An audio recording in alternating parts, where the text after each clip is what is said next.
ಎಲ್ಲರಿಗೂ ನಮಸ್ತೆ.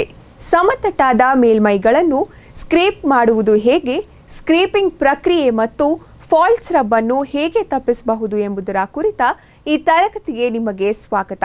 ಈ ಪರಿಕಲ್ಪನೆಗಳು ಮತ್ತು ಅಭ್ಯಾಸಗಳ ಬಗ್ಗೆ ಈಗ ಕಲಿಯೋಣ. ನಾವೀಗ ಈ ತರಗತಿಯ ಉದ್ದೇಶಗಳನ್ನು ನೋಡೋಣ. ಈ ತರಗತಿ ಪೂರ್ಣವಾಗುವುದರ ಒಳಗೆ ನೀವು ಕೆಳಗಿನ ಕೆಲಸಗಳನ್ನು ಮಾಡಲು ಕಲಿಯುವಿರಿ: ಸಮತಟ್ಟಾದ ಮೇಲ್ಮೈಗಳನ್ನು ಸ್ಕ್ರೇಪ್ ಮಾಡುವಿಕೆ, ವಕ್ರವಾದ ಮೇಲ್ಮೈಗಳನ್ನು ಸ್ಕ್ರೇಪ್ ಮಾಡುವಿಕೆ. ಸಮತಟ್ಟಾದ ಮೇಲ್ಮೈಗಳನ್ನು ಸ್ಕ್ರೇಪ್ ಮಾಡುವಿಕೆ. ಅಗತ್ಯವಿರುವ ವಸ್ತುಗಳು ಹೀಗಿವೆ: ಎಂಜಿನಿಯರ್ಸ್ ಬ್ಲೂ, ಸಣ್ಣ roller, reference surface plate, brush, bench vise, vernier calipers, flat scraper, ಲೋಹಕ flat worksheet, drilling machine, master shaft ಅಥವಾ ಟೆಸ್ಟ್ ಬಾರ್, ಬಾಲ್ ಪೀನ್ ಸುತ್ತಿಗೆ. ಬ್ಲೂ ಮ್ಯಾಥ್ ಅನ್ನು ಪರಿಶೀಲಿಸಿದ ನಂತರ ಆರಾಮದಾಯಕವಾಗಿ ಸ್ಕ್ರೇಪ್ ಮಾಡಲು ಅನುವಾಗುವಂತೆ ವರ್ಕ್ ಪೀಸ್ ಅನ್ನು ಇಡಿ. ಮೊದಲ ಹಂತದ ಎತ್ತರದ ಸ್ಪಾಟ್ಗಳನ್ನು ತೆಗೆದುಹಾಕಿ ಸ್ಪಾಟಿಂಗ್ ಇಂಕ್ನಿಂದ ಹೈಲೈಟ್ ಮಾಡಿದ ಸ್ಥಳಗಳನ್ನು ಮಾತ್ರ ಸ್ಕ್ರೇಪ್ ಮಾಡಿ. ಸಮಾನಾಂತರ ರೇಖೆಗಳಲ್ಲಿ ಸ್ಕ್ರೇಪ್ ಮಾಡಿ. ನೇರವಾದ ಸಮಾನಾಂತರ ರೇಖೆಗಳ ಸರಣಿಯಲ್ಲಿ ಇಂಕ್ ಇರುವ ಹೆಚ್ಚು ಸ್ಪಾಟ್ ಇರುವ ಸ್ಥಳಗಳನ್ನು ಮಾತ್ರ ಸ್ಕ್ರೇಪ್ ಮಾಡಿ. ಎರಡನೇ ಸ್ಕ್ರೇಪಿಂಗ್ ಪಾಸ್. ಹಿಂದಿನ ಹಂತವನ್ನು ಪುನರಾವರ್ತಿಸಿ, ಆದರೆ ಹಿಂದಿನ ಸಾಲುಗಳಿಗೆ ಲಂಬ ಕೋನದಲ್ಲಿ ಮಾಡಿ. ವರ್ಕ್ ಪೀಸ್ ಅನ್ನು ಸ್ವಚ್ಛಗೊಳಿಸಿ. ವರ್ಕ್ ಪೀಸ್ ಅನ್ನು ಬ್ರಷ್ನಿಂದ ಸ್ವಚ್ಛಗೊಳಿಸಿ ಮತ್ತು ನಂತರ ಬಟ್ಟೆಯಿಂದ ಒರೆಸಿ. ಈ ಹಂತಗಳನ್ನು ಪುನರಾವರ್ತಿಸಿ. ಇಡೀ ವರ್ಕ್ ಪೀಸ್ ಚಪ್ಪಟೆಯಾಗಿ ಸಿದ್ಧವಾಗುವವರೆಗೆ ಈ ಹಂತಗಳನ್ನು ಪುನರಾವರ್ತಿಸಿ. ಸ್ವಚ್ಛಗೊಳಿಸುವಿಕೆ ಮತ್ತು ಸಂರಕ್ಷಿಸಿಡುವಿಕೆ. ಮೃದುವಾದ ಬಟ್ಟೆಯಿಂದ ಸ್ಕ್ರೇಪ್ ಮಾಡಿದ ಮೇಲ್ಮೈಯನ್ನು ಒರೆಸಿ. ತೆಳುವಾಗಿ ಆಯಿಲ್ ಕೋಟ್ ಹಾಕಿ ಮತ್ತು ಮೌಲ್ಯಮಾಪನಕ್ಕಾಗಿ ಅದನ್ನು ಸಂರಕ್ಷಿಸಿಡಿ. ವಕ್ರವಾದ ಮೇಲ್ಮೈಗಳನ್ನು ಸ್ಕ್ರೇಪ್ ಮಾಡುವಿಕೆ. ಈಗ ನಾವು ವಕ್ರವಾದ ಮೇಲ್ಮೈಗಳನ್ನು ಸ್ಕ್ರೇಪ್ ಮಾಡುವ ವಿಧಾನವನ್ನು ನೋಡೋಣ. ಕಚ್ಚಾ ವಸ್ತುಗಳ ಗಾತ್ರವು 90 ಮಿಲಿಮೀಟರ್ ಉದ್ದ, 48 ಮಿಲಿಮೀಟರ್ ಅಗಲ, 18 ಮಿಲಿಮೀಟರ್ ದಪ್ಪ ಇದೆಯೇ ಎಂದು ಪರಿಶೀಲಿಸಿ. ವಕ್ರವಾದ ಮೇಲ್ಮೈಗಳನ್ನು ಸ್ಕ್ರೇಪ್ ಮಾಡುವಿಕೆ. ವಿಭಾಜಕವನ್ನು ಬಳಸಿಕೊಂಡು ಪಂಚ್ ಮಾಡಲು ಗುರುತುಗಳನ್ನು ಗುರುತಿಸುವ ಮಾಧ್ಯಮದ ಮೂಲಕ ಹಾಕಿ. ಹೀಗೆ ಗುರುತಿಸಿ ಮತ್ತು ಪಂಚ್ ಮಾಡಿ. ಚೈನ್ ಡ್ರಿಲ್ ರಂಧ್ರಗಳನ್ನು ಮತ್ತು ದೃಶ್ಯದಲ್ಲಿ ತೋರಿಸಿರುವಂತೆ ಹೆಚ್ಚುವರಿ ವಸ್ತುಗಳನ್ನು ತೆಗೆದುಹಾಕಿ.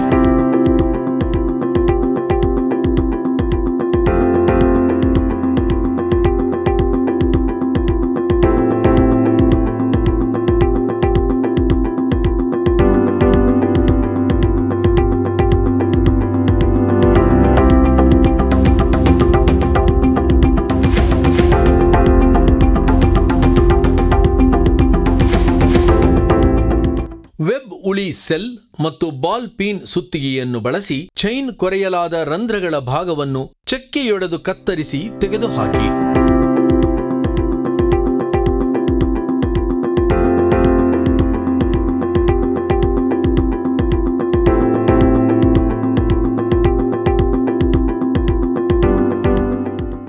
ಹಾಫ್ ರೌಂಡ್ ಅರದೊಂದಿಗೆ ವಕ್ರವಾದ ಮೇಲ್ಮೈಯನ್ನು ಉಜ್ಜಿ ಮತ್ತು ಟೆಂಪ್ಲೇಟ್ನೊಂದಿಗೆ ಪ್ರೊಫೈಲ್ ಅನ್ನು ಪರಿಶೀಲಿಸಿ.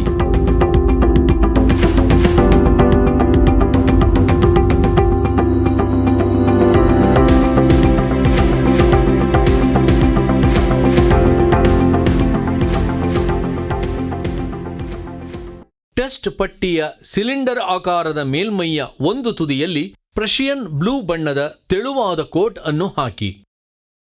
ಪ್ರಷಿಯನ್ ಬ್ಲೂ ಹಾಕಿದ ಟೆಸ್ಟ್ ಬಾರ್ ಮೇಲೆ ವರ್ಕ್ ಪೀಸ್ನ ವಕ್ರವಾದ ಮೇಲ್ಮೈಯನ್ನು ಇರಿಸಿ ಮತ್ತು ಹಿಂದಕ್ಕೆ ಮತ್ತು ಮುಂದಕ್ಕೆ ತಿರುಗಿಸಿ. ವಕ್ರವಾದ ಮೇಲ್ಮೈಯಲ್ಲಿ ಬ್ಲೂ ಚುಕ್ಕೆಗಳ ಗುರುತುಗಳನ್ನು ಗಮನಿಸಿ. ಬೆಂಚ್ ವೈಸ್ನಲ್ಲಿ ವರ್ಕ್ ಪೀಸ್ ಅನ್ನು ಹಿಡಿದುಕೊಳ್ಳಿ. ಹಾಫ್ ರೌಂಡ್ ಸ್ಕ್ರೇಪರ್ ಅನ್ನು ಬಳಸಿಕೊಂಡು ವಕ್ರವಾದ ಪ್ರೊಫೈಲ್ ಮೇಲ್ಮೈಯಲ್ಲಿ ಹೆಚ್ಚಿನ ಗುರುತುಗಳನ್ನು ಸ್ಕ್ರೇಪ್ ಮಾಡಿ ಮತ್ತು ತೆಗೆದುಹಾಕಿ.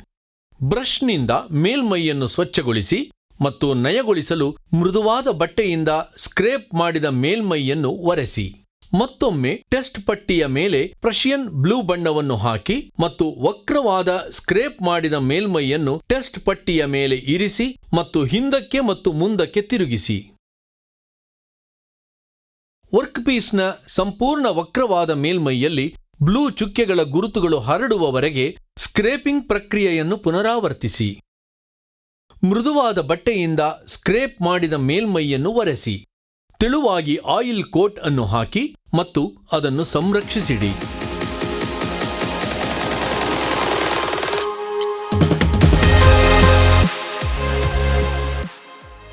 ನಾವು ಕಲಿತ ಅಂಶಗಳನ್ನು ಪುನರಾವಲೋಕನ ಮಾಡೋಣ. ಸಮತಟ್ಟಾದ ಮೇಲ್ಮೈಗಳನ್ನು ಸ್ಕ್ರೇಪ್ ಮಾಡುವುದು ಹೇಗೆ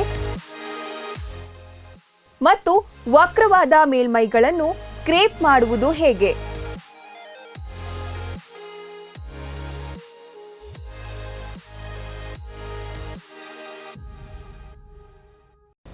ಸಮತಟ್ಟಾದ ಮೇಲ್ಮೈಗಳು, ವಕ್ರವಾದ ಮೇಲ್ಮೈಗಳು ಮತ್ತು ಸಮಾನಾಂತರ ಮೇಲ್ಮೈಗಳ ಮೇಲೆ ಸ್ಕ್ರೇಪ್ ಮಾಡುವ ಬಗ್ಗೆ ಇದುವರೆಗೂ ನೀವು ಕಲಿತಿರಿ.